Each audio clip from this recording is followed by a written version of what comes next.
mon Jésus, mon modèle, mon exemple. Of course I sing, feel me, Holy Spirit. J'ai besoin de ton onction. Feel me, Holy Spirit. Je veux faire comme mon Jésus. Feel me, Holy Spirit. Dis à Dieu, inonde-moi ce soir. Parle-le, dis-lui, inonde-moi ce soir. Dis-le, inonde-moi ce soir. Inonde-moi ce soir. Parle-lui. Inonde-moi ce soir. Inonde-moi ce soir. Dis-le, parle-lui. Envahis mon cœur. Sharabababa. Envahis mon cœur. Shekele-bele-bele, mama. Envahis mon cœur. Envahis mon cœur. Envahis mon cœur. Envahis mon cœur. Saint-Esprit, envahis mon cœur. Envahis mon cœur. Envahis mon cœur. Envahis mon cœur. De ton onction. Envahis mon cœur. Saint-Esprit, envahis mon cœur. Oui, envahis. Envahis mon cœur. Amen. Si tu veux, assois-toi dans la présence de Dieu. Je dis merci à Dieu pour ce moment de grâce. J'ignore pour vous, mais j'ai été béni par ce temps de grâce. J'ignore pour vous, mais j'ai été restauré. Waouh! Waouh, Saint-Esprit, merci. Tu nous fais tellement de bien. Tu nous fais tellement de bien, Saint-Esprit. Oh, j'aime quand tu fais ça à mon cœur, Saint-Esprit. J'aime quand tu fais cela à mon cœur. J'aime quand tu nous bénis ici. J'aime quand tu nous arroses ici par ta grâce. J'aime quand tu nous fais du bien. Merci Seigneur. Merci mon Dieu. Amen. Ce soir nous parlerons de la croix et de la mission. Ce thème ressemble beaucoup au thème sur le silence, dans notre rapport aux autres et dans notre difficulté. Ce thème ressemble beaucoup à cela. Et le thème de mardi prochain, que la conclusion encore plus ressemble au thème sur le silence. Oh, je prie que Dieu nous fasse du bien par ce message. Je veux seulement que je me laisse conduire par l'Esprit. Car si je me laisse conduire par l'Esprit, je suis sûr que ta vie sera sauvée ce soir. Si ma chair ne vient pas tout embrouiller, je crois que ce message te fera du bien, homme de femme de Dieu. Alors vraiment demande au Seigneur, en 30 secondes, dis à Dieu que ma chair ne se mêle pas de cette affaire. Dis à Dieu que ma chair à moi ne se mêle pas de cette affaire. Parle comme ça à Dieu. Dis à Dieu, supplie-le, que ma chair ne s'en mêle surtout pas. Dis-le afin que tu ne sortes pas d'ici comme tu es rentré. Demande cela, supplie Dieu. Supplie-le. Ma chair rentre tellement dans cette affaire. Oui, que ce soir, ma chair ne s'en mêle pas. Que seul l'esprit qui est en moi soit connecté à son esprit afin que de véritables fruits soient manifestés. Merci Seigneur, que je m'en mêle pas, Seigneur. Que je m'en mêle pas. Que je m'en mêle pas. À cause de tes enfants, à cause de tes enfants. Pour leur bien, Seigneur, que je m'en mêle pas. Merci Seigneur. Amen. Je voudrais dire merci à Dieu pour notre frère Arsène qui nous a grandement nourris la semaine dernière. J'ai suivi le message de bout en bout, mais pour être sûr que j'ai bien entendu ce que j'avais entendu au direct, en venant d'Abidjan ici, puisque je n'étais pas là, hein, un voyage, j'ai pris le temps de bien réécouter pour être sûr que j'ai bien compris ce qu'il a dit. Et j'ai été encore plus béni de réécouter ce qu'il a dit. Et je veux dire merci à Dieu. Parce qu'il a dit des choses que je n'aurais pas mieux dites. Et je veux dire merci à Dieu pour son ministère. Et prier que Dieu continue de le remplir de sa grâce. Et que Dieu continue de le conduire. Et je prie que Dieu continue de conduire vous qui êtes irréguliers en ce moment épectatique. Que Dieu vous accorde sa grâce. Je prie que vous, fidèles, qui venez régulièrement, oh, je prie que l'abondance de Dieu soit votre partage. Je prie toujours pour vous, soyez sûrs de cela. Je prie toujours pour vous. Et le jour où vous voulez être avec moi en communion, dites simplement communion. Et ma prière sera plus manifeste pour vous, car je prie vraiment pour vous. Je ne vous dirai pas l'heure, sinon vous n'allez pas... Mais je prie, je ne vous dis pas l'heure. La croix et la mission.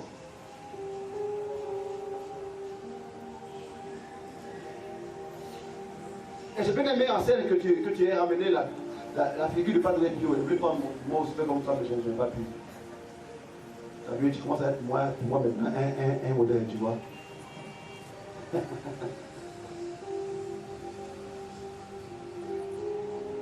Qu'est-ce que la mission?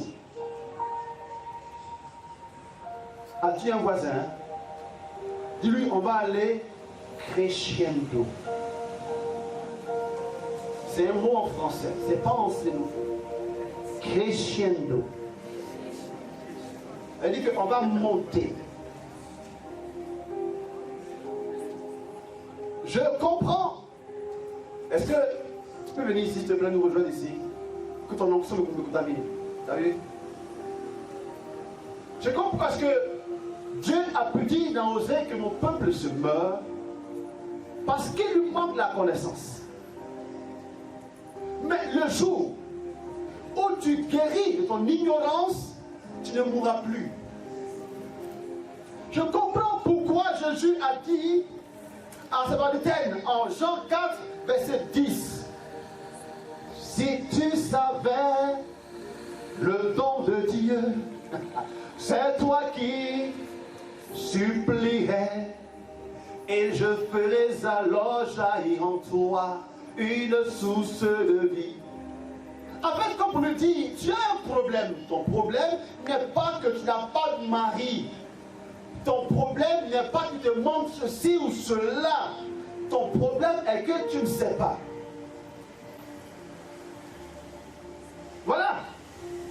Et le jour où tu sauras, tu ne vas plus être dans la situation actuelle.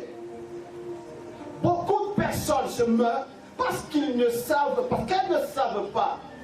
Eh bien, je prie que vous sachiez aujourd'hui, afin que le sachant, votre vie soit transformée. Beaucoup de personnes vivent des vies missionnaires malheureuses parce qu'elles ne savent pas ces personnes. Mais le jour où tu sauras la véritable portée de ta mission, ta vie va changer.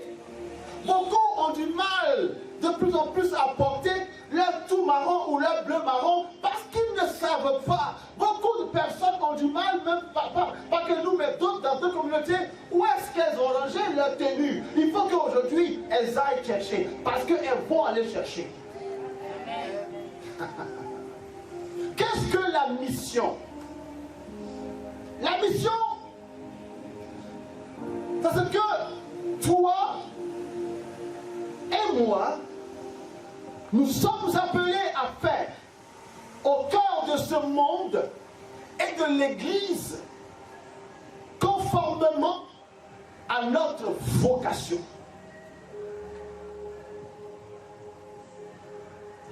C'est ce que toi et moi, nous sommes appelés à apporter à ce monde et à l'Église, conformément à notre vocation.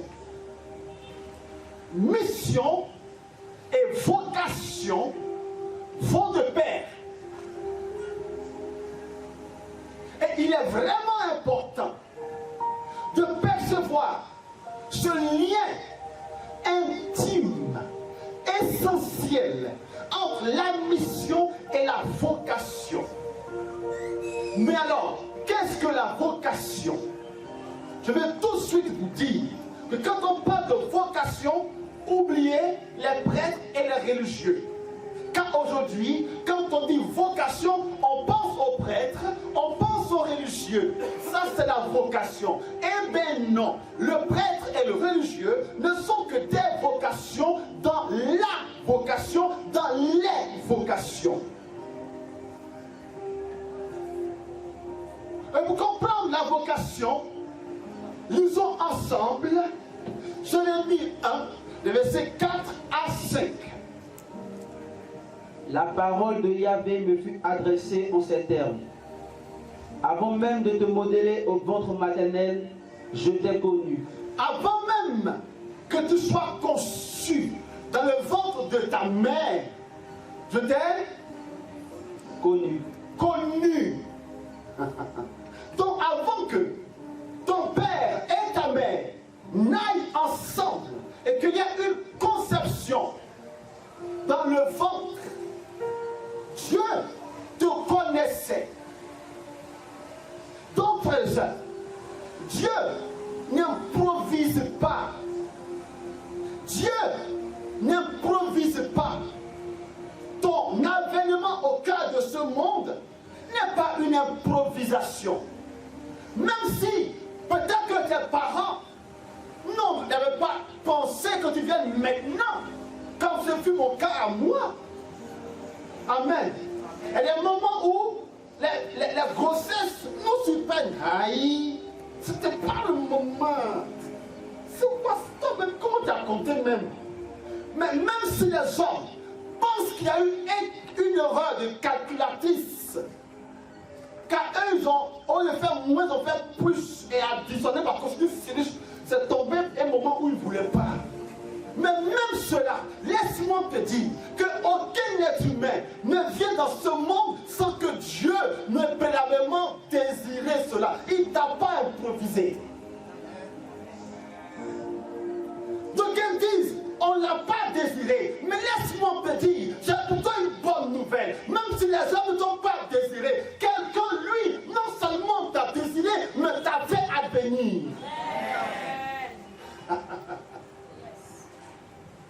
Et parce que ce monsieur, qu'on appelle Yahvé, créateur, parce qu'il t'a désiré, et bien tout le reste, tu vas comprendre. Vas-y. Avant même que tu sois sorti du sein, je t'ai consacré comme prophète des nations, Wow. je t'ai établi. Parce qu'il n'improvise pas, Dieu déjà manifeste son plan, sa volonté sur nos vies avant même que nous poussions notre premier cri de gloire. Jérémie a été consacré prophète avant même qu'il ne sache prophétiser. Tu as signé.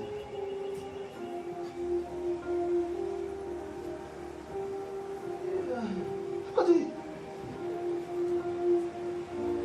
Et je dis, ah Seigneur Yahvé, vraiment je ne sais pas parler. Bon, c'est bon. Vraiment, tu as raison. Écoutez, est-ce que tout le monde est prêtre dans ce monde? Bon. Tout le monde est religieux. Bon, tout le monde est dentiste. Tout le monde est président de la République. Ministre, député, sénateur. Mais non. Parce que le monde est structuré, organisé. Tout le monde ne fait pas tout. Les uns font ceci, les autres font cela. Et quand on parle, quand on lit par exemple Romains 12, non, Romains 13, 1, 2, Dieu dit par exemple de ne pas être désobéissant aux autorités, car être désobéissant, c'est aller contre l'ordre de Dieu. Donc on dit que Dieu manifeste donc en ce monde un ordre. Dans toute entreprise, il y a un PDG. Après, directeur général, DAF et les autres choses. Et c'est organisé. Et chacun sait sa place. Parce que l'ordre fait partie de notre monde, de notre existence. Et cet ordre-là tire son origine de Dieu qui est le grand ordonnateur de toutes choses. C'est lui qui met chaque chose à sa place. Et là, Jérémie nous montre que avant même qu'il soit né, Dieu avait prévu pour lui sa voie qu'il était appelé à faire. Le verbe, le mot vocation vient du verbe vocare. Vocare qui veut dire appeler. Amen. Donc la vocation, c'est l'appel. L'appel de Dieu sur nos vies. L'appel de Dieu a fait quelque chose de particulier au cœur de ce monde. Parce que tout le monde ne peut pas tout faire. Ça, on appelle cela du désordre. Un endroit où tout le monde fait tout en même temps, c'est du désordre. Voilà pourquoi, dans une communauté, il y a le cœur. Et le cœur sait qu'ils sont cœur. Et eux, tant qu'ils sont cœur, ils ne vont pas prêcher. Et il y a ceux qui sont à l'accueil. L'accueil sait que quand on dit chanter, ils ne sont pas concernés. Eux, ils accueillent. Et il y a ceux qui jouent aussi d'autres partitions, comme les membres de service d'ordre ou autre chose. Chacun sait ce qu'il fait. Quand on compte l'argent, il y a une personne à qui on remet. On l'appelle l'économe. Et l'économe sait que quand on dit jouer au piano, ça n'est pas de lui qu'on parle. Donc chacun a son rôle. Et ça, c'est le principe de vie du monde. Et Dieu est au commencement de cela. Il est au cœur de cela. Et la grande preuve de cela est que l'apôtre Paul dit que l'Église est comme un corps avec plusieurs membres. Et à chaque membre, il y a un appel, un rôle particulier, une vocation donc particulière. La main est appelée à faire ce que la main doit faire. Et la main ne fera pas ce que le pied fait. Et le pied fait ce pourquoi il a été créé comme pied. Marcher. Le jour où le pied veut attraper, on dit qu'il y a un souci.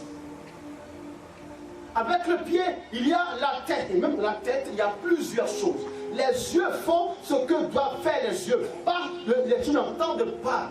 Le jour où les yeux voudront entendre, il y aura un problème. Et le nez, si tu veux, tout à l'heure, essaye d'aller à la maison et mets la nourriture dans ton nez, tu vas sentir la chose. Parce que le nez a été fait pour nétiviser. C'est-à-dire faire la chose du nez. Notez. C'est fort, c'est fort. C'est trop fort. Et la bouche pour vocaliser. Il faut le faire aussi. Ce soir, on fait du fort là, c'est du haut de gamme. Donc la vocation, c'est ce que tu es appelé à faire. Ton rôle précis. Écoutez, je parle du rôle précis. Parce que vous, toi et moi, avons un rôle précis. Non, écoutez, notre vie n'est pas une hasard, de hasard. Jérémie n'a pas été créé par hasard. Il a été désiré. Et donc Dieu a formé sa vie un projet précis. Et toi, tu es prophète. Tu n'es pas prêtre, tu es prophète. D'autres seront prêtres.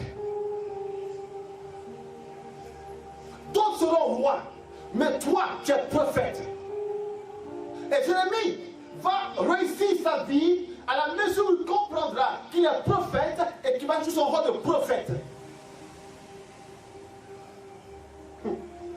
Amen. Écoutez, un jour, Dieu appelle un autre, appelle Jonas. Il dit, suis-moi. Jonas, viens. Va en mission, mais à Ninive. Amen. Va où ça? À Ninive. Et qu'est-ce que vous il a réagi, Jonas? Il dit, va aller où? Hein? À qui ça? À Tarsis. Il dit, va aller où ça? À Tarsis. Mais Dieu a dit quoi? Il a dit, ok, bon, d'accord, maintenant il y a aussi des pécheurs à Tarsis. Donc, va à Tarsis, pas grave, ok. Ok, d'accord? Ça non. Ça, c'est qu'il a fait. Tarsis, non. Ok, va à Tarsis, d'accord? D'accord. Ok. Non, pas vrai. Dieu dit, c'est vrai. Elle est pécheur à Tarsis, mais toi, c'est Ninive. Il y a d'autres que j'ai appelés sans doute aller à Tarsis. Mais toi, c'est Ninive. Il a pris le bateau. Il est revenu à Ninive. Et c'est quand il a fait sa mission à Ninive que Jonas a eu la tranquillité. Frères et sœurs, on est tranquille que lorsque on fait vraiment ce pourquoi on a été fait. La main sera tranquille que lorsque elle joue le rôle de main. Si tu marches sur tes mains, tu tiendras peut-être un ou deux pas, mais pas plus que cela. Parce que la main n'est pas faite pour courir ou pour marcher.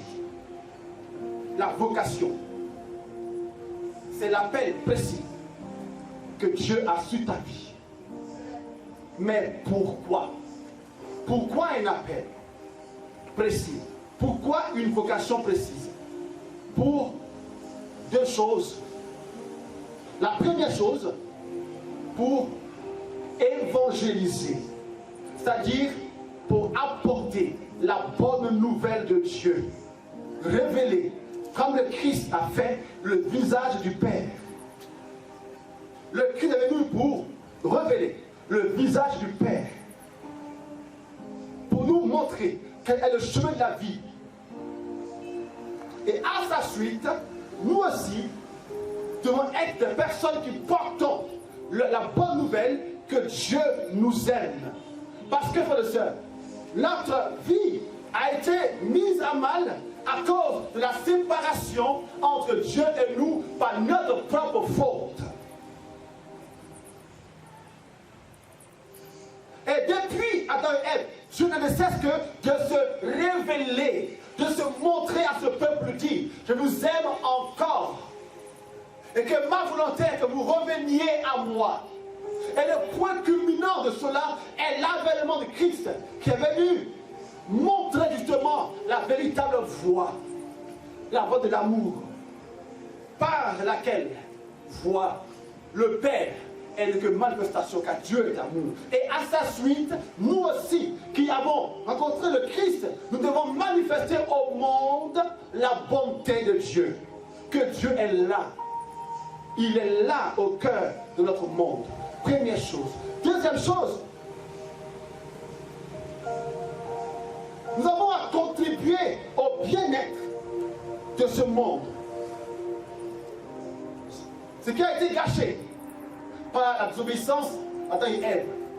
Dieu avait prévu que ce monde-là soit merveilleux, qu'il soit beau, qu'il soit glorieux. Mais cela a été gâché. Mais vous et moi avons aujourd'hui la responsabilité de restaurer ce monde-là, de contribuer à ce qu'il aille bien. En gros, ces deux éléments, c'est pour qu'on travaille à l'avènement du règne de Dieu au cœur de ce monde-là. Pour la prière de notre Père. Que ton règne vienne. Pas que nous évangélisions ou qu'on travaille à ce que ce monde soit meilleur, c'est pour que ce monde-là soit restauré à la dimension de Dieu, soit restauré à ce projet premier que Dieu voulait pour ce monde. Donc, faire advenir le règne de Dieu.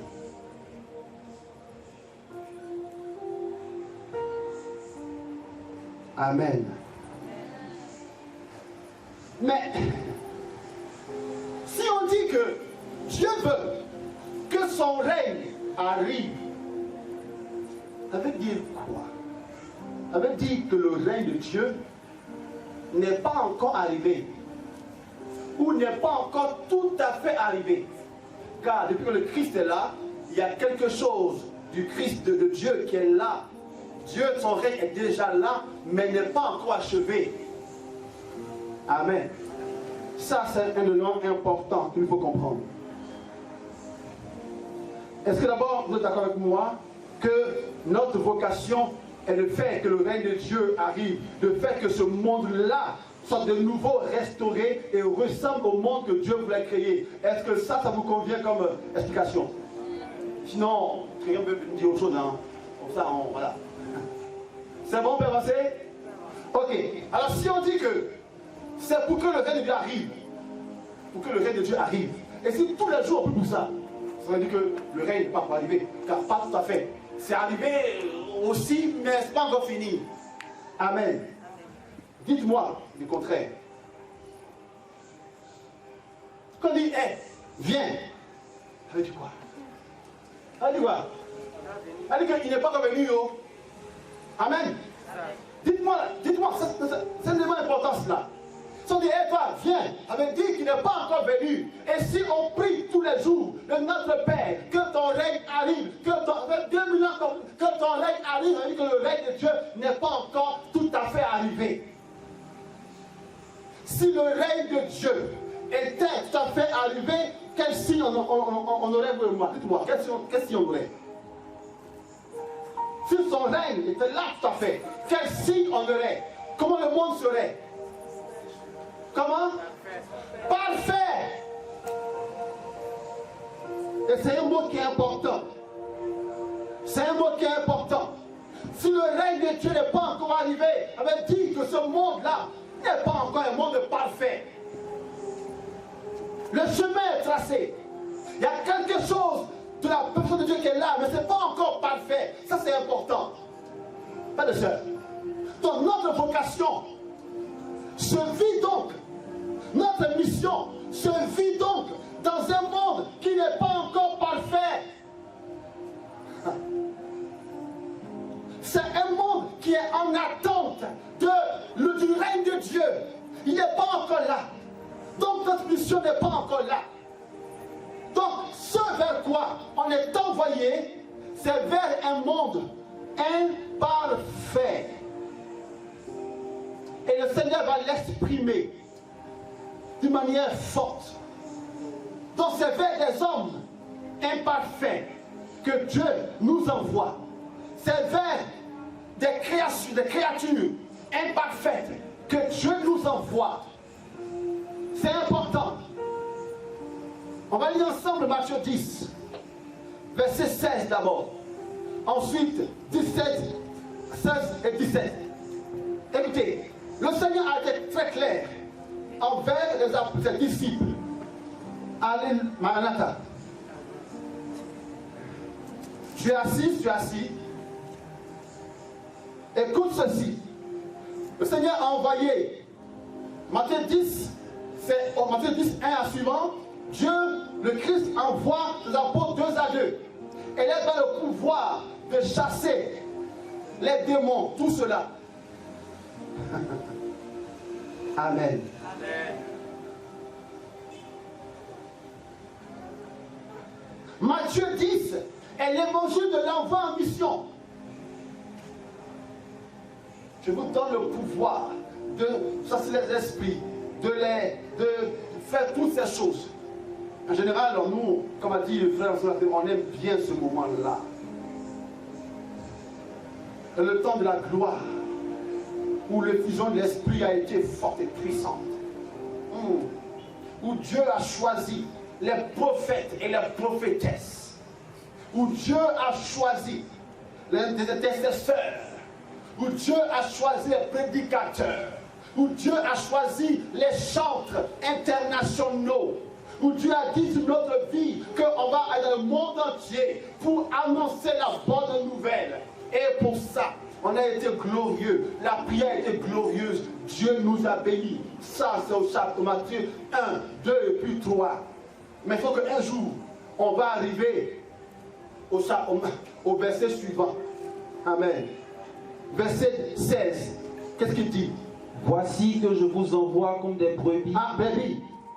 Doucement. Je vous envoie comme des brebis. C'est-à-dire, toi, tu es gentil. Tu es un gentil.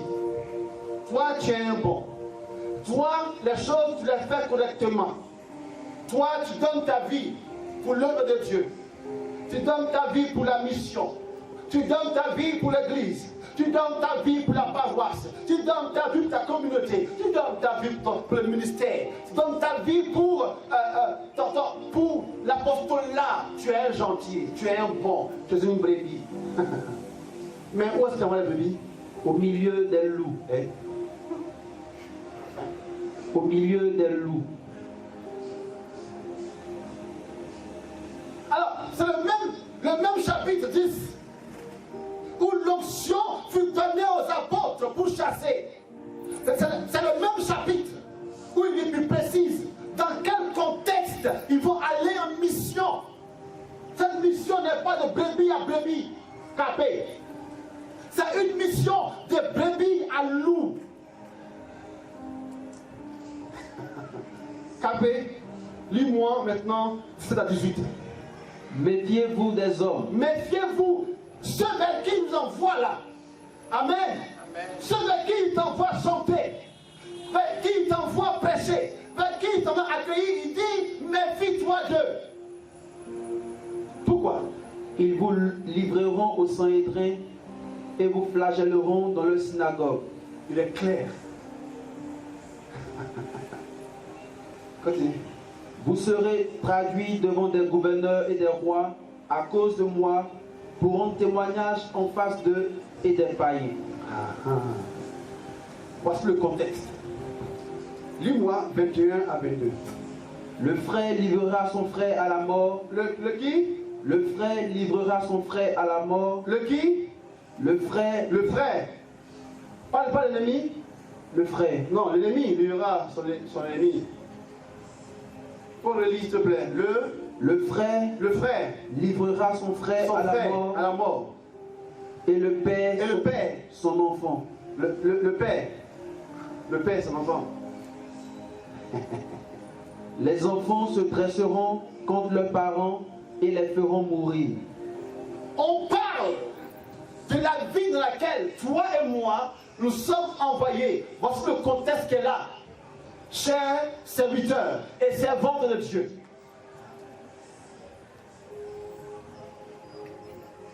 Écoutez, l'Écriture a précisé que c'est ce même contexte-là dans lequel lui-même a été envoyé. Ce n'est pas un autre contexte. C'est le même contexte où lui-même a été envoyé. 24-25. Le disciple n'est pas au-dessus du maître, ni le serviteur au-dessus de son patron. Il suffit pour le disciple qu'il devienne comme son maître et le serviteur comme son patron. Voilà. Le Christ précise que ce qu'il a dit là, c'est ce que lui-même a expérimenté. Ce monde dans lequel son Père l'a envoyé est un monde de pécheurs. Et parce qu'ils sont pécheurs, que lui a été envoyé vers eux. Si les hommes avaient été des hommes saints, tout le monde est saint, pas besoin dans notre mission. Mais c'est parce que justement, elle est ténèbres que la lumière devrait briller. Amen. Et les ténèbres sont attestées par la méchanceté ambiante, par la jalousie ambiante, par les coups bas ambiants. Ce monde-là, frères et sœurs, ne nous trompons pas. C'est ce monde-là où nous sommes envoyés. C'est un monde de brebis envoyé vers des loups. Et si on ne comprend pas cela, on va se fourvoyer énormément. D'où l'importance de l'affirmation de Ben Sira le sage au chapitre 2, verset 1 à suivant. Siracide ou bien Ben Sira le sage. Écoute ceci, homme de Dieu. Écoute ceci, femme de Dieu. ne te fais aucune illusion sur ta mission. Notre mission, frères et sœurs, n'est pas une mission pour se servir, mais pour servir Dieu. Notre mission n'est pas une quête du confort. Si nous pensions qu'on va servir Dieu pour être dans le confort, on s'est fourvoyé énormément. Écoute ce que dit Siracide de 2 et à suivant. Mon fils, si tu t'offres à servir le Seigneur, recherche l'onction. Recherche l'onction. Recherche la puissance de Dieu. Tu veux servir Dieu. Recherche. Non, en fait, je connais ça par cœur. Je suis fort, hein. On va dire que je suis fort. Je connais la Bible là. Non. Non, attends, je te cite et tu me confirmes après ce que dit. Alors, je suis trop fort. Attends, j'ai tué déjà. Hein? J'ai tué. Mon fils, si tu veux servir Dieu, recherche l'onction. Recherche de grands charismes. Recherche la puissance de voyance. Tu vas percer les murs. Et tu vas voir. Tu vas voir quel est son nom. Tu vas voir où habite le père de son père, le long de sa tante. Tu vas voir dans sa poche gauche, il y a combien de billets. Il y a un billet sale de 500 francs, et un billet qui est mi-propre, et un autre billet qui est un peu sale. Mais tu vas percer les murs. Si, c'est Dieu, et attends, finis mon morceau. Ah, je suis en pleine onction comme ça, pour me casser. C'est une onction de révélation. Si, mon fils, que servir Dieu, déjà, cherche-toi un terrain pour construire ta maison, que la gloire arrive. Voilà, maintenant que je dis par cœur le verset, maintenant confie-moi. Allez, confie-moi ça. Mon fils, Oui. si tu t'offres à servir le Seigneur, prépare-toi à l'épreuve. Tu vois. Prépare-toi à l'épreuve. Non, dis le vrai truc. Si tu t'offres à servir le Seigneur, Oui. prépare-toi à l'épreuve. Non, dis-moi le vrai verset, s'il te plaît. Mon fils, Oui. si tu t'offres à servir le Seigneur, Cherche l'onction. prépare-toi à l'épreuve. Non, je pense que dans ta Bible là, il n'y a pas dedans. Dans ta Bible à toi, il n'y en a pas dedans, cela. Bon. Si tu veux servir Dieu, prépare-toi. Aie le moral. Aie le moral. Aie le moral. Pourquoi? Parce que ce monde-là est un monde hostile. On n'est pas encore, on l'a dit, on est dans un monde hostile. Un monde encore imparfait. Et ça, c'est même pas une prophétie, c'est une réalité. Imaginez-vous qu'on t'envoie dans une forêt dense, très dense, et qu'on te dise, mon fils, là où tu vas rentrer là, fais attention aux piqûres des piquants. Ça, c'est une révélation. Dites-moi, est-ce que c'est une révélation? C'est pas une révélation, c'est une constatation, c'est normal. On ne rentre pas dans la forêt comme on rentre dans la savane. C'est dense là-bas. Une forêt qui est dense, ça se voit. On y fait attention. Tu ne peux pas être dans une telle forêt et puis croire que tu vas entrer en talon, tes ongles bien taillés, tes faux ongles bien faits, et ton maxi bien tapé, et dans une forêt dense, tu crois que tu vas y entrer en une Miss Côte d'Ivoire, genre comme ça. Ta robe là va comprendre que c'est une forêt dense. Mais nous on estime que on est trop loin. Cette forêt là, c'est une forêt qui a une apparence. Je vais rentrer, mais une seule tenue, tu as menti. Amen. Tu as menti. Mon fils, si tu veux servir le Seigneur, prépare-toi. Et Et c'est confirmé par le Christ lui-même en Luc 9, 23. Si tu veux le suivre, vas-y. Et il disait à tous, si quelqu'un veut venir à ma suite, qu'il se réunisse. Si quelqu'un veut faire comme moi, veut servir Dieu comme moi j'ai fait, eh bien voici la condition. Qu'il se réunit lui-même, qu'il se charge de sa croix chaque jour, et qu'il me suive. Chaque jour.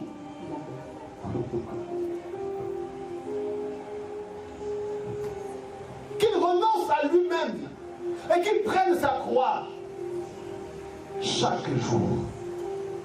Je dis bien chaque jour, pas de temps en temps, pas une fois en passant.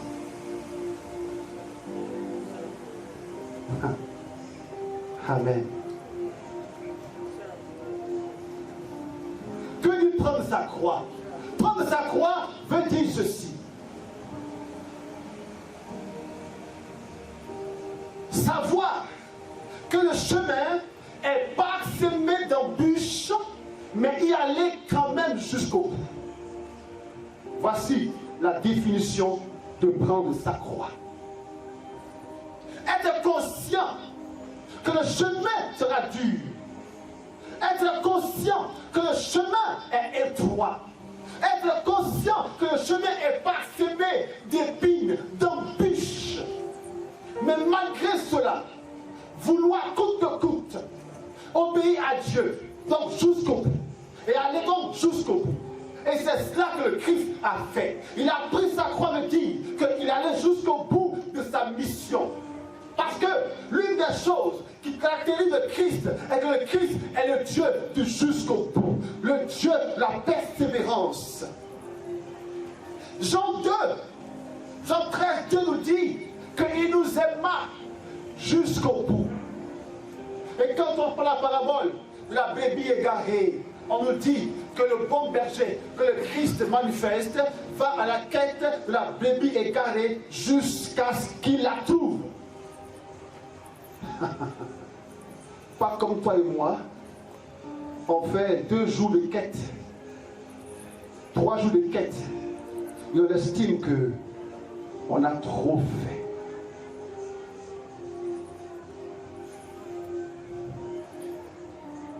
Le chrétien véritable, c'est le chrétien de la persévérance.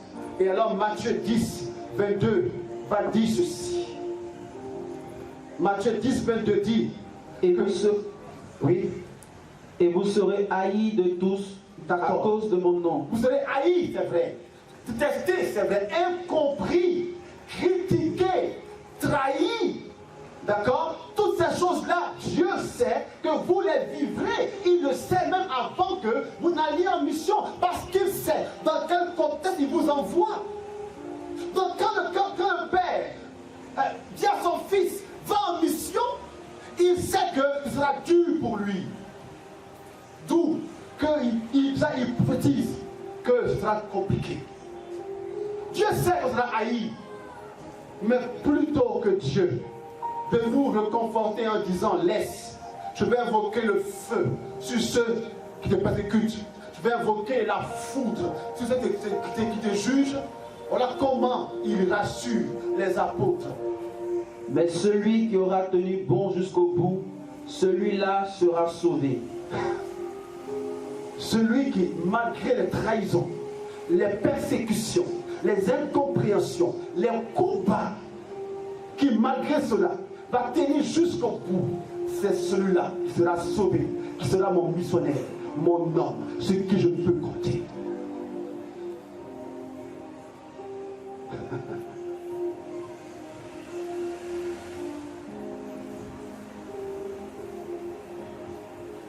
Malheureusement, notre contexte actuel voudrait que notre service de Dieu soit une quête d'autre chose que de la gloire de Dieu. Et nous désertons le service de Dieu à mesure que les vrais défis s'offrent à nous. Parce que, frères et sœurs, les vrais défis ne sont pas ces défis où tu organises des concerts géants. Notre vraie mission n'est pas lorsque tu organises un temps de miséricorde qui draine du monde à perte de vue. Ça, on aime cela. Et quand on finit cela, on est content. On dit yes, on a gâté le coin. Mais, frères et sœurs, le gâtage de coin n'est pas là. Le Christ a gâté le coin lui aussi.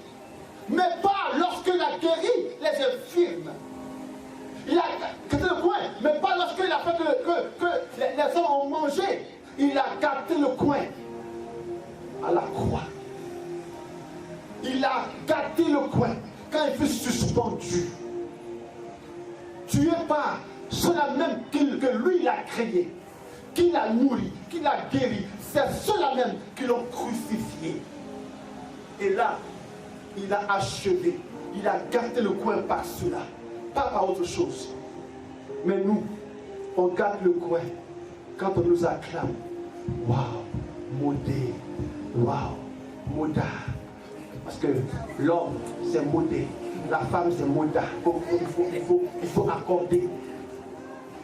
Waouh, homme de Dieu. Waouh, femme de Dieu. Waouh, disciple de Dieu. Waouh, oh, le tout-puissant curé. Oh, la curée, c'est pas le curé. Il va que là, il encore. Ah.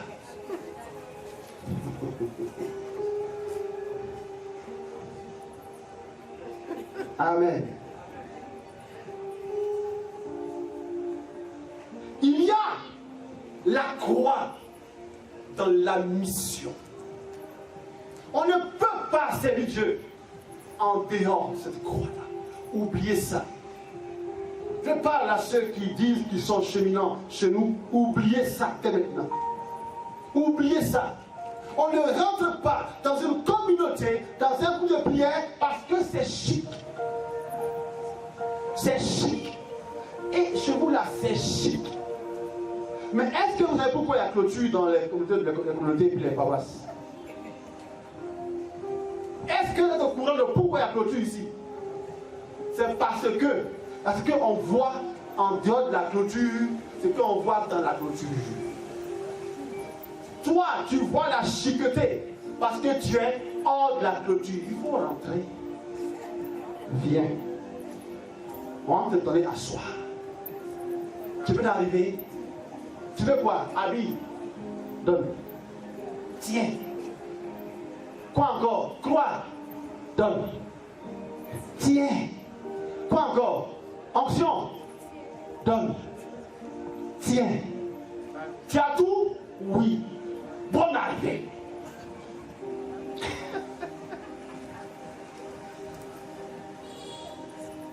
Mais quand on donne une nouvelle là, comment on fait dans vos maisons?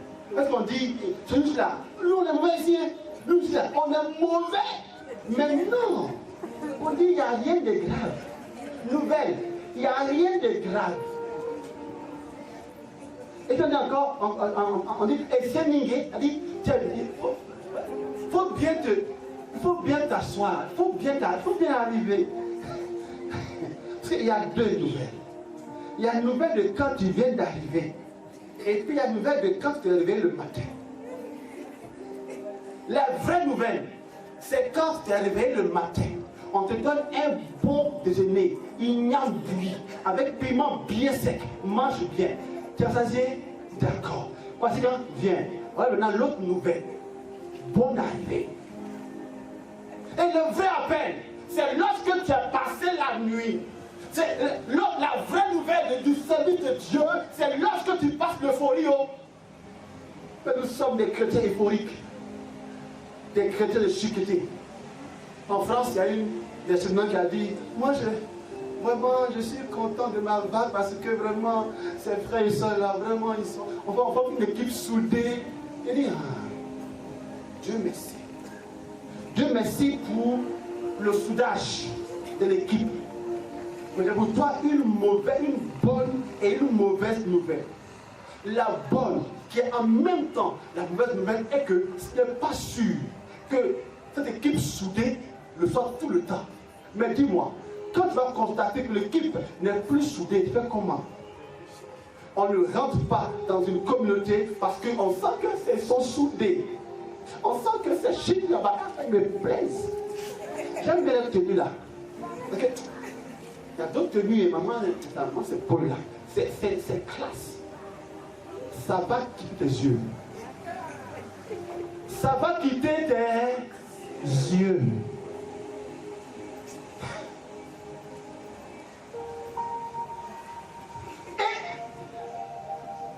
Et beaucoup de personnes sont membres d'un ministère, d'apostolats, de communautés, tant que les choses sont conformes à leur ressentiment. Mais pour peu que les choses tournent autrement, on s'en va ailleurs si Dieu n'y est pas. Et maintenant, je laisse grande théorie. Est-ce que c'est obligé que je sois ici là pour servir Dieu? Partout on sert Dieu, non? Mon frère, ma soeur, va tranquillement. Va tranquillement, arrête de trouver des justifications que tu n'aimes même pas. Est-ce que c'est seulement ici là? Est-ce que c'est seulement la chorale qu'on sert Dieu? Non. Sauf que toi, pour toi là, c'est la chorale. Sauf que pour toi là, c'est ici. Toi là, c'est ici. Donc, la grande prière à faire, c'est Seigneur, où est-ce que tu m'as appelé? Donc, j'aime dire à mes enfants là, il faut bien prier. Car si tu n'as pas entendu Dieu te dire que tu es appelé ici, il ne m'aime pas. Et je le dis encore aux aspirants. Si vous n'avez pas la certitude de là où on vous a appelé, ne vous engagez pas. Ce n'est pas une mode. On s'engage dans un ministère parce qu'on a ressenti du plus profond de notre cœur. Car comme on ne sent pas, il sera très vite désabusé. Pourquoi la croix? Je citerai, on va dire, 4 raisons de l'importance de la croix dans la mission. 4 raisons.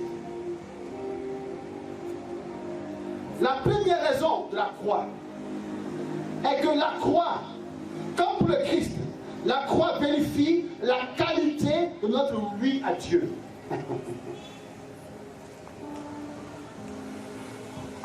Ça c'est 2, 4 à 5. La croix vérifie la qualité de notre oui à Dieu. Est-ce que tu es en mission pour faire l'œuvre de Dieu ou pour faire ton œuvre à toi? Tu cherches quoi en t'engageant? Tu cherches quoi en disant je vais être ici ou là-bas? Tu cherches quoi? Faire ton œuvre ou faire l'œuvre de Dieu? La croix te chargera de cela, t'inquiète pas. Ça sera que l'apôtre Jacques dira en Jacques 1, 2 à suivant, que prenez pour une joie suprême d'être éprouvé, parce que l'épreuve vérifie. Et j'aime dire cela. Je dis, prends le plus,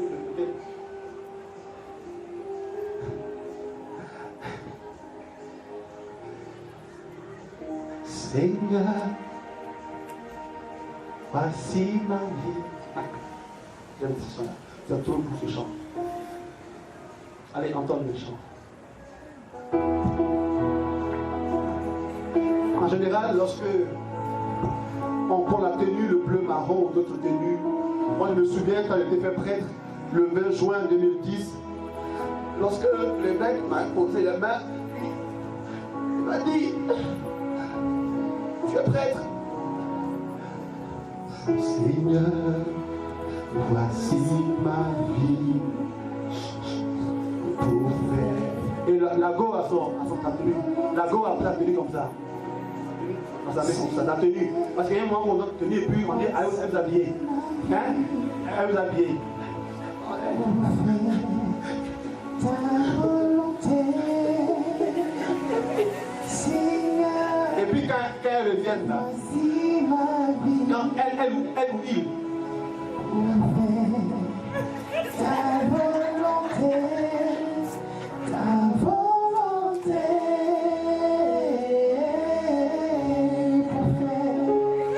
pour faire ta volonté, ta volonté. Gaza,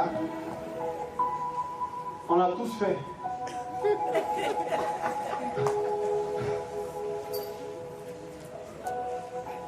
On a tous fait ça, n'ayez pas peur. On a tous fait ça. Moi, en fait, parce que moi j'aime pleurer. On me console, ça passe pas. Et il y a un pleur, il y a comme il dit, c'est trop, non? Et quand Dieu voit ça, il dit, même le seul même crie yes. Le seul même dit, on ne comprend pas, mais ils sont tous émus là-bas. Saint-Hilaire, Padre Pio, ils tous pleurent là-bas. Sauf Jésus. Il ne pleure pas. Il ne pleure pas. Sauf Jésus. Dieu le Père, nous, il est versé. Il est ému. Il est ému de ce que madame, il dit, est-ce que c'est? Il y a comme, ah non, c'est la dernière carte de loin. Tout le monde pleure. Padre Pio, Sainte Mariam, ça existe. Sainte qui, tout le monde pleure quand on va. Il y a un mouchoir, la seule même distribution, ça finit pas. On paye un mouchoir, l'autre, ça même, son distribué, ça finit pas. On paye encore pour distribuer. Tellement ça pleure là-bas. Il se suit les larmes, qui est serein. Jésus est trop serein.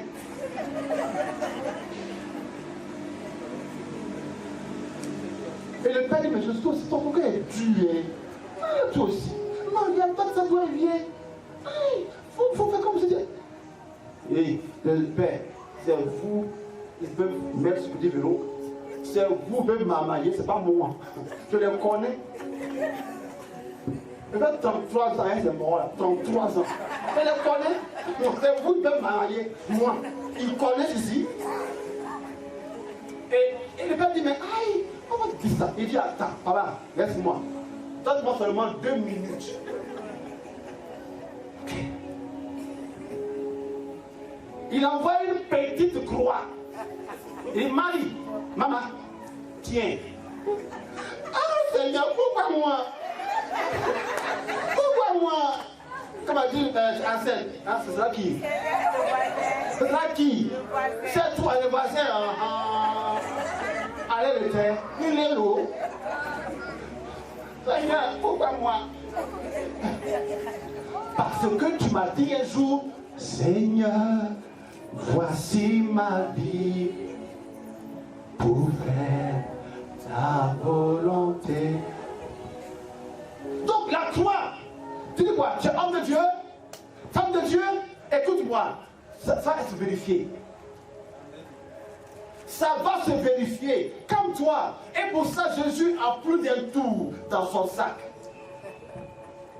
Souvent, on dit lui à la croix, mais on n'y pense même pas. Et on espère que notre croix sera la croix que nous on a taillée. Non, cette fois-ci, c'est une croix que lui-même va te tailler. Car il te connaît, il me connaît. Il sait là où il faut appuyer. Amen. Et c'est là que beaucoup échouent. Beaucoup échouent.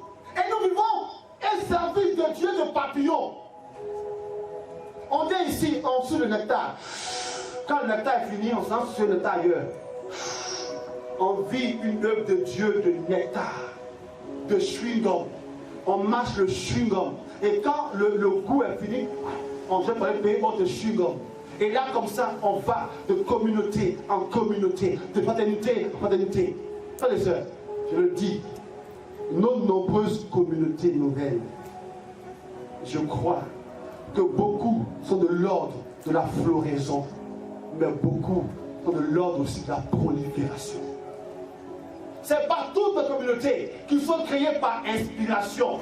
Beaucoup sont créées par frustration.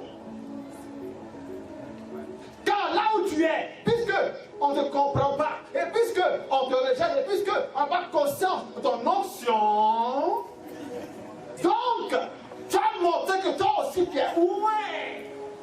Tu as créé ta. Il y a cette expression. Tu as créé ma. Ce n'est pas un langage de on ne crée pas sa communauté. C'est pas possible. On crée ce que Dieu nous met à cœur. On met en l'œuvre de Dieu. On ne crée pas sa communauté. Ce n'est pas ta communauté. Et comme ça ne va pas ici, tu t'en vas ailleurs, dans l'autre communauté où on t'a accueilli. Je dis aux gens, bonne chance. Car si tu penses que là où tu t'en vas là, c'est le Christ bis qui est là-bas. Christ bis, Padre Pio Junior, Badou, chose, tu vas comprendre. Il n'y a pas d'endroit qui est rempli que de Padre Pio seulement. Et même s'il y a des endroits où il n'y a que le Padre Pio, toi tu ne l'es pas. À cause de toi seul là, tu as tout gâté là-bas. C'était bon avant. Mais depuis que toi tu as rejoint là, c'est gâté.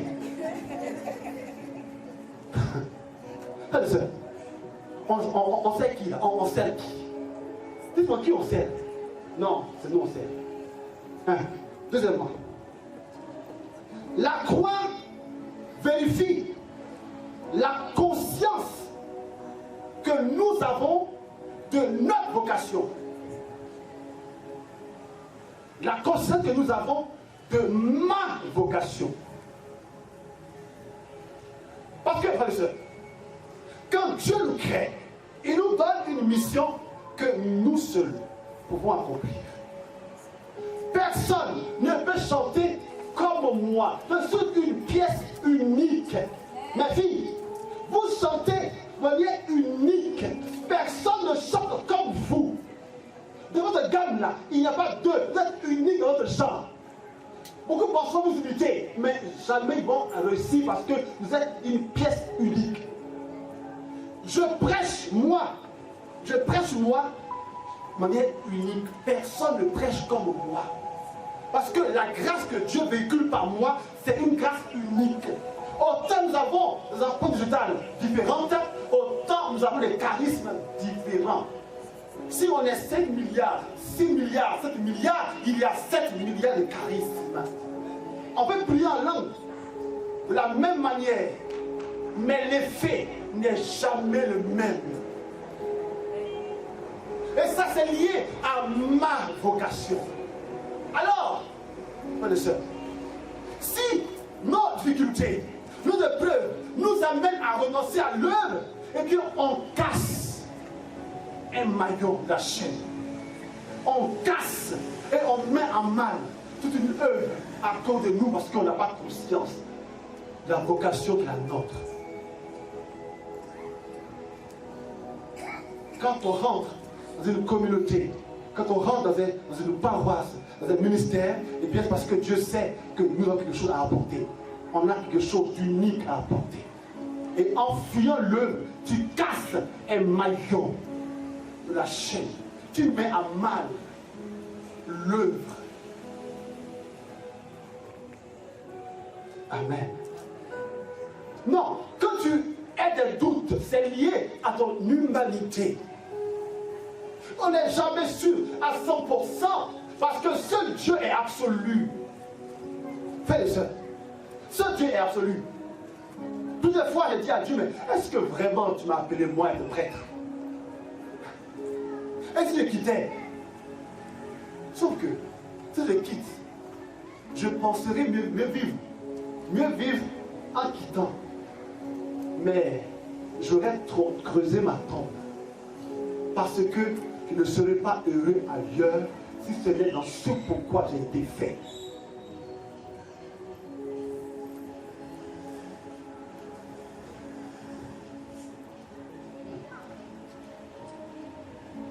Voilà. Troisième chose. La croix est l'école de la croissance dans la vie avec Dieu et dans la mission. Écoutez, l'apôtre Paul dit, il prêche l'évangile de sorte à ce que lui-même ne soit pas disqualifié, mais qu'il soit sauvé. Donc lorsqu'on se met au service de Dieu, c'est pour que nous aussi, ou nous d'abord, on soit sauvés. Et pour cela, donc nous, on a à croître dans notre vie avec Dieu et croître dans le ministère, dans la mission. Je ne prêche pas aujourd'hui comme j'ai prêché il y a 24 ans. Si je prêche aujourd'hui comme il y avait 4 ans, il y a un petit souci. Si je parle en langue maintenant, comme je le fais il y avait 4 ans, il y a un petit souci. Il faut qu'on croisse. Mais la croissance n'est pas magique. Tu dors pas un matin et tu arrives, je crois. Là, ici, j'ai grandi. Ah non, ça ne marche pas comme ça. Pour grandir, il faut aller à l'école de la croissance. Et pour cela, on va lire Matthieu 11, 28. Et je préfère la version de Suzanne. Très bien, s'il vous plaît. On va lire Matthieu 11, 28, 29. C'est bon, tu es prêt? Et prête? Vas-y. Venez à moi, vous tous qui peinez et ployez sous le fardeau, et moi, je vous soulagerai. Chargez-vous de mon joug. Mon joug, attends. Le joug de Dieu, c'est la croix. D'accord? Le joug, on va développer un fardeau plus jour. Mais là, le joug, c'est la croix. Il dit, chargez-vous de mon joug, et puis la suite. Et mettez-vous à mon école. Ah, c'est bon. Prenez mon joug, donc ma croix, et mettez-vous à mon école. La croix est le corps de Dieu. La croix est le corps de la croissance spirituelle. Tu ne peux pas grandir sans la croix.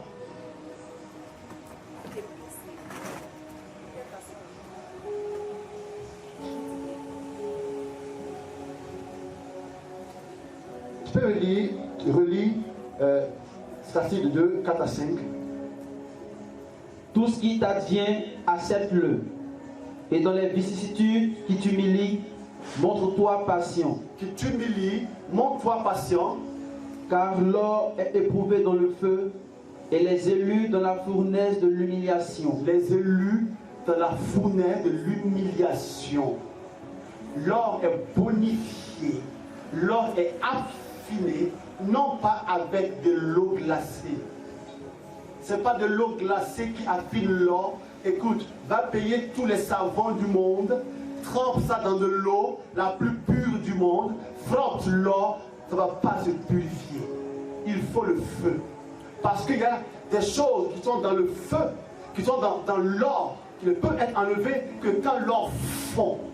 Il faut que l'or puisse fondre d'abord, afin que ce qui est impression puisse s'enlever. Mon frère, on ne peut pas enlever les choses si ce n'est par le feu. Donc, prie, dis à Dieu, je vais grandir, mon Dieu, je vais être jeune. Jeune, va au pèlerinage.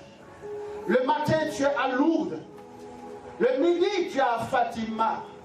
Ton goûter, tu le prends à Medjugorje. Et le soir, tu es à Issia. C'est une bonne chose. Mais tout cela, c'est pour que le feu puisse venir. Le feu viendra. Le feu viendra. Car seul le feu, dis-moi. Vous et moi, on a l'expérience, non? Paul dit quoi? Romains 7, 14, il dit, le bien que je veux faire, je n'arrive pas à le faire. C'est le mal que je ne veux pas faire que je le fais. Qui ici n'a pas respiré de bonheur quand il a lu ce texte-là? Moi, quand j'ai lu ça, il y a de cela quelques années, j'ai dit, non, je ne suis pas seul. Même symbole. Seigneur, merci. On a tous voulu cela. Quels sont les péchés pour lesquels on se bat? Matin, tu as gêné, tu as brisé, cassé le soir. Tu dis, bon, demain ça va aller. Matin, tu as fait oraison. Allez, tu as collé. Oraison, adoration, contemplation, expectatif, tout. Tu as fait un bouquet de fleurs. Tu as donné à Jésus comme ça, boum. À peine Jésus a reçu, toi-même, tu es tombé encore par terre. Parce que nos propres forces ne peuvent pas se nous sanctifier. Il faut le feu de Dieu. Amen. Il faut le feu de Dieu. Dans une voiture, là, pour pouvoir réparer, il faut d'abord démonter. Tu seras démonté. Je serai démonté. On sera démonté afin de nous réchanger. c'est le feu qui te monte. On ne peut pas évoluer, changer sans que le feu vienne nous faire fondre pour que la chose soit enlevée. Et l'humiliation, c'est ça qui crée en nous l'humilité. Ce n'est pas un charisme, l'humiliation, l'humilité. C'est une grâce de Dieu, une grâce mystique qui s'obtient par l'humiliation. Je vais dire à quelqu'un, quand je suis entré en communauté, maintenant il y a 24 ans, et je suis fier de dire qu'il y a 24 ans. Parce qu'il y a des gens qui ne vont jamais pouvoir dire cela. Jamais ils diront, je suis ici depuis 24 ans, depuis 20 ans. Parce que le maximum qu'ils ont fait, c'est 5 ans. 5 ans ici, 5 ans là-bas, 5 ans ici, 3 ans ici, 2 ans là-bas, et comme tout ensemble, ça fait 30 ans qu'ils tournent. J'ose croire pour vous que vous direz un jour, ça fait 24 ans en communauté. C'est un prix à payer. Les 24 ans n'ont pas été un long fleuve tranquille. Nous, on pense que c'est un long fleuve tranquille. Ça n'a pas été du bonheur, c'est du chocolat, les 24 ans. Ça a été beaucoup de moments chocolatés, comme beaucoup de moments où ce fut du citron amer. Mais c'est justement cela qui nous fait. C'est l'articulation entre le chocolat et le citron qui nous fait. Il y a 24 ans, je suis entré en communauté. Et 1 an ou 2 ans plus tard, en communauté, j'étais l'un des premiers à rentrer dans parce qu'il y a ceux qui sont internes et qui sont externes. J'étais l'un des premiers, on était 4 ou 5 à être internes dans la première vague de notre maison à Boaké. Et j'avais une aspiration de rigueur. Je voulais tellement vivre de Dieu que on dit, il y a le temps de prière. Il y a l'aude, il y a le matin, d'abord il y a le rosaire à 5 heures, après il y a l'aude, il y a la messe, à midi il y a prière, il y a prière à 17 heures, 21 heures, il y a silence. Je tenais à ça absolument. Tous les, on va nommer comme sonneurs. Mais 5 heures moins le quart, sois sûr, tu vas entendre la sonnerie. Parce que tu vas sonner. 5 heures, rosaire, plus l'aude, plus messe. Midi, 7 heures, compli. Il y a des fois, certains auraient voulu que je ne me lève pas assez tôt à 5 heures.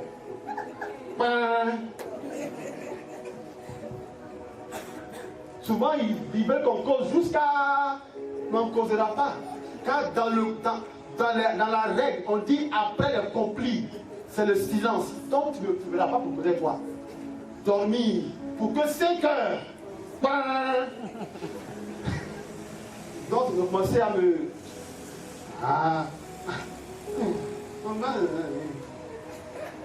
Et c'est bizarre. J'ai commencé à sentir que tout le monde s'était braqué un peu contre moi. Et comme si tout le monde m'en voulait tellement qu'on m'a mis à l'écart. Quand je dis à quelqu'un, paix et bien, c'est comme dans mon oreille il entendait tout. Du coup, pendant 2 mois,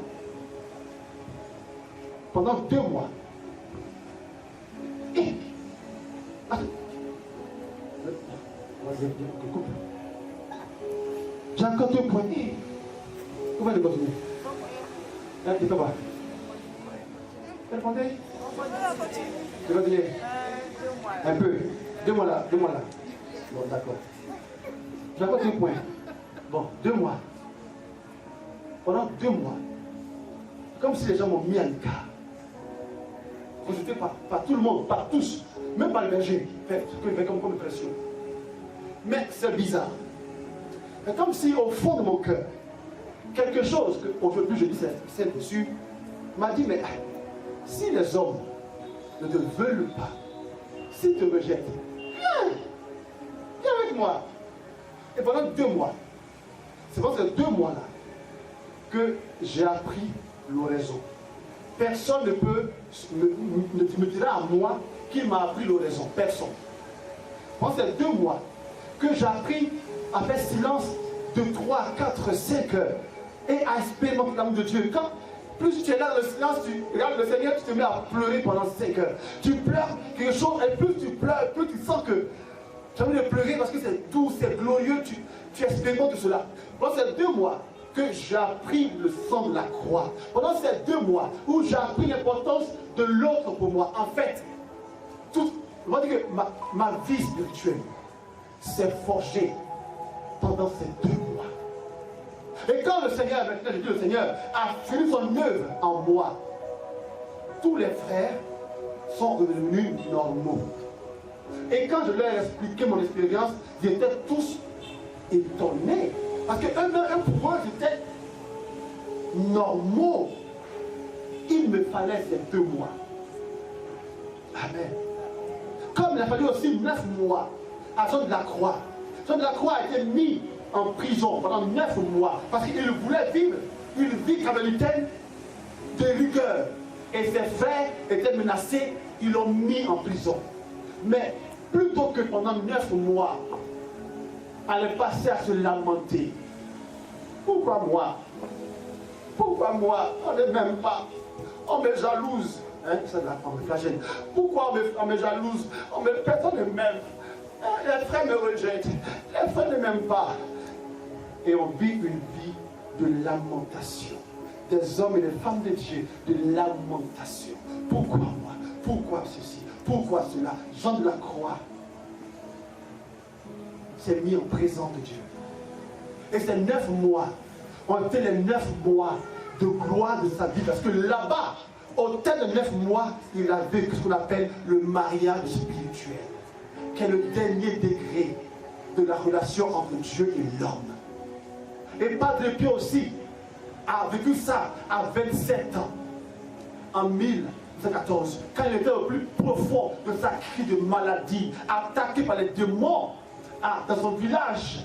C'est au plus fort de sa crise que Padre Pio a vécu son mariage spirituel. Toi et moi, le Seigneur nous fait la cour et nous nous fuyons. Par la croix, Dieu nous fait la cour. Dieu vient nous dire, je me propose à toi comme ton unique bien, mais nous nous refusons. Il se donne à nous comme étant le véritable sang de notre vie, mais nous refusons et nous fuyons. Et nous redoublons tellement de fois nos examens de passage. Nous sommes au même niveau parce qu'on refuse de partir en classe supérieure à chaque fois que Dieu nous propose une épreuve de son amour. Arrête de fuir. Arrête de fuir.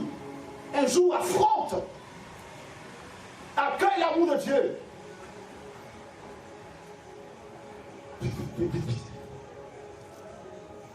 Et enfin, la croix précède la gloire.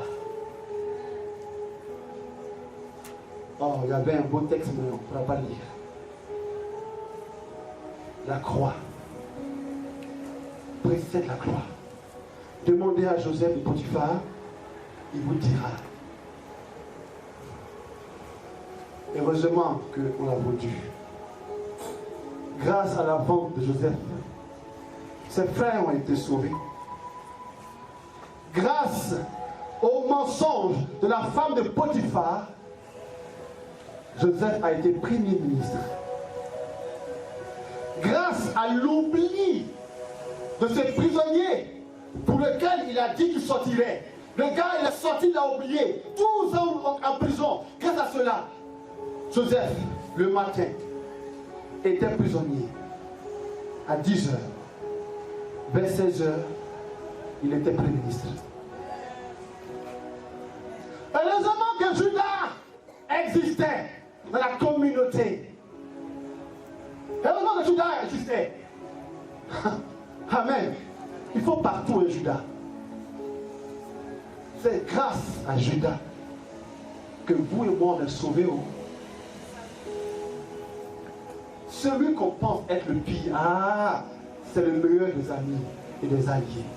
Celui que vous et moi on pense qu'il est notre gourou, notre bourreau, n'est rien d'autre que notre meilleur ami.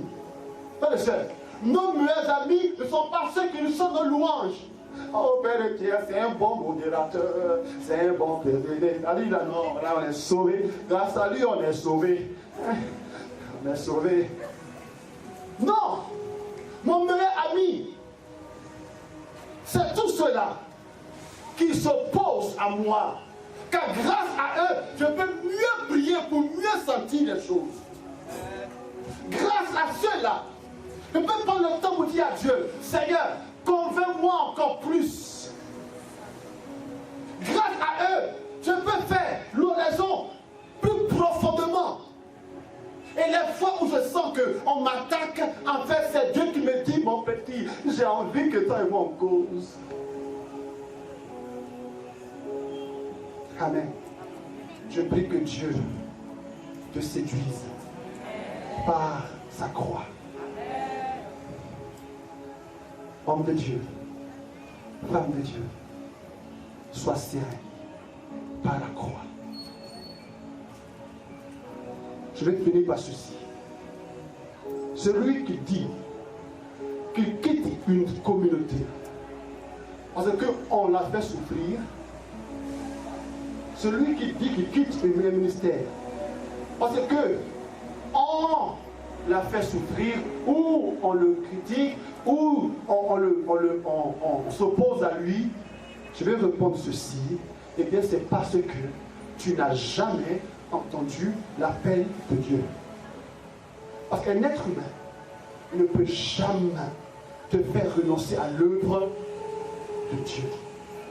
Si tu as vraiment entendu l'appel de Dieu, si tu es vraiment conscient que c'est Dieu qui t'a appelé, alors tu ne peux pas te mettre devant Dieu et lui dire, Seigneur, tu m'as appelé, mais moi-même je décide de partir parce qu'on me persécute. J'ai dit insensé. Tu es un insensé. Et nous ratons nos vies comme cela. Nous ratons nos vies, hein? Et nous croyons qu'on sert Dieu comme ça. Nous croyons qu'on sert Dieu comme cela. On rate nos vies. On rate nos ministères. On rate nos appels. À cause de on m'a. En fait, tu n'as jamais été appelé. Mais si tu es sûr que vraiment on t'a appelé, la preuve est que tu es là. Comme Padre Pio, il a la dernière fois. Pendant 10 ans, Padre Pio a été suspendu. Et une suspension qui évoluait. C'est-à-dire, chaque année, il y a un peu plus combien de suivi. Chaque année. Jusqu'à ce que, entre 1931 et 1933, il a été suspendu de tout. Aujourd'hui, le mot suspension n'existait plus dans le vocabulaire charismatique. Le mot suspension n'existait plus. Suspension, mais dit je m'en vais. On te suspend, tu dis moi je m'en vais. Padre Pio, t'as quel charisme? T'as quel charisme? Dis-moi. T'as quel charisme? Padre Pio, lui c'est un charismatique. Un, il est ici. Deux, il est là-bas. Un, il est ici. Deux, il n'est plus ici. Mais pendant 10 ans, il y a un qu'on a mis pendant 9 mois seulement, il dit ça, créer son église. Pendant 9 mois. Il dit c'est trop. Les âmes se meurent. Les âmes là, c'est pour Dieu. Les âmes, c'est pour Dieu les âmes. Les âmes se meurent. Donc je vais créer mon église. Padre Pio aurait pu quitter et sa communauté et son église. Mais il est resté jusqu'au bout et c'est en cela qu'il a été un saint homme. Comment vous et moi serons un jour saints sans la croix? Dites-moi, ça n'existe pas.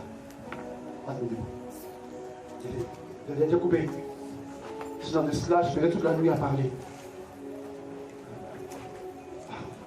On va juste prendre. On ne se sent pas.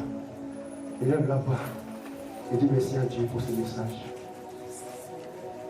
Pas de lui. Pas de lui. Dis merci à Dieu. Dis-le merci. Dieu le merci. J'ai besoin